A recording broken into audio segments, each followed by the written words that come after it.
Hi, I'm Josh Resnick. I'm president of Pandemic Studios, and you're watching GRTV.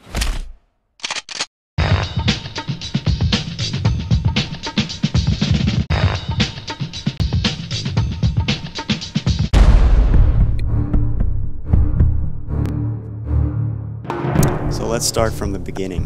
What made you come up with the idea for Lord of the Rings Conquest? Well, after we did Star Wars Battlefront 1 and Star Wars Battlefront 2, we really wanted to take this gameplay of the open battlefield and the huge epic battles and bring it into a new type of genre or a new type of setting. And the fantasy setting was the first thing that came to mind because we thought it would be really cool to have castles and swords and horses and siege equipment and everything thrown into the big open battlefield. And when we started talking with EA about getting the Lord of the Rings license, it just seemed like a perfect match. So we started exploring the idea of taking the open battlefield style from Star Wars Battlefront and applying it to the Lord of the Rings license, and from there it just kind of took off. It's a lot more than Battlefront had. We took everything that we learned from Battlefront 1 and 2 and we've applied it, but we've also made a bunch of changes to make it feel very Lord of the Rings. For example, there's a whole melee combat system, whereas melee combat was basically the Jedi in Battlefront and it was very simple. We now have two full classes dedicated to melee, both the warrior and the scout, and each one plays entirely different. They have 3 different kinds of attacks. They have a modifier button where they build energy and then they can use a bunch of different attacks. They have a bunch of different combos. We have warriors, class heroes like Aragorn and Faramir and Sauron, and bad guys that all use their own unique attacks and their own unique melee combat. So we really added this whole melee combat system into a shooter, and we kept all the shooter stuff that we had from before. So. And what do you think was the recipe behind the success of the Battlefront games? I think part of it was we were giving players a different perspective on playing in that universe. The way we always saw Battlefront was, it was like having all the cool action figures and being able to play in the full battle set, but letting it play it differently every time and still giving you that freedom. And I think that you'd seen Hoth and Endor a ton of times before in other games, but you never really got to experience it with that sense of freedom and that sense that things aren't very scripted and they're happening different every time.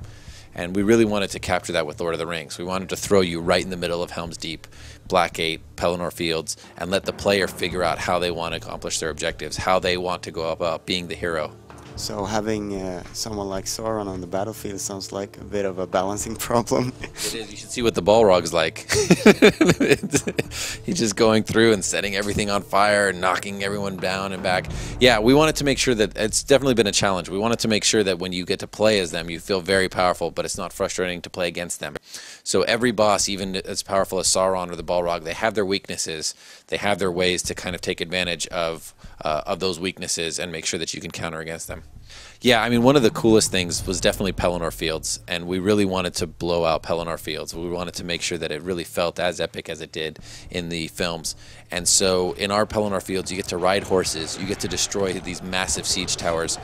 And the siege towers is a good example of how we kind of built the mechanics into the gameplay. So in the movies, these huge trolls were pushing the siege towers and they were moving towards Minas Tirith. The way that we set that up in the game is your objective as the good guys is to destroy these siege towers before they get to Minas Tirith. Now, you can choose to do it any way you want. You could use your archer to set the siege towers on fire. You can use your warrior or your mage to use spells to destroy it. But one of the coolest ways is you can actually go up to the troll behind it, attack him. He will pull off of the siege tower and engage you. If you defeat him and are able to kill him, then you can plant a siege strike beacon right there, a smoke flare that'll go off, and catapults will come bombarding in from Minas Tirith and destroy it. So it's this really kind of cool emergent gameplay. Since this is a team-based game, we knew that we were going to have to represent both sides, and since both sides had to be playable in multiplayer, we thought it would be really cool to have a playable evil campaign in single player as well. So once we knew what we wanted to do with the single player campaign for the good guys, we knew we wanted to follow the events from the film, from the beginning to the end, and really give you the full Lord of the Rings experience on the good campaign. But for the bad campaign, we were trying to figure out what would be fun. And the idea we came up with was, what if you could be the bad guys right at the end of the film, right before Frodo was about to destroy the ring? And what if you could stop him before he destroyed the ring and get the ring and give it to Sauron? And the books and the movies always reference, oh, bad things would happen if Sauron were to take the ring, but they never really go into the details of what would have happened. So we kind of answer that question. You get to, in the evil campaign, you get to take the ring and launch this massive campaign against the forces of good. You get to defeat all the heroes of the Fellowship, Legolas, Aragorn, Gandalf, Gimli, and drive them back. You get to drive back, you get to play as the troll, you get to ride wargs, you get to ride the massive Oliphants, you get to play as all the bad heroes from Wormtongue to the Witch King and the Ringwraiths and the Balrog and then Sauron himself.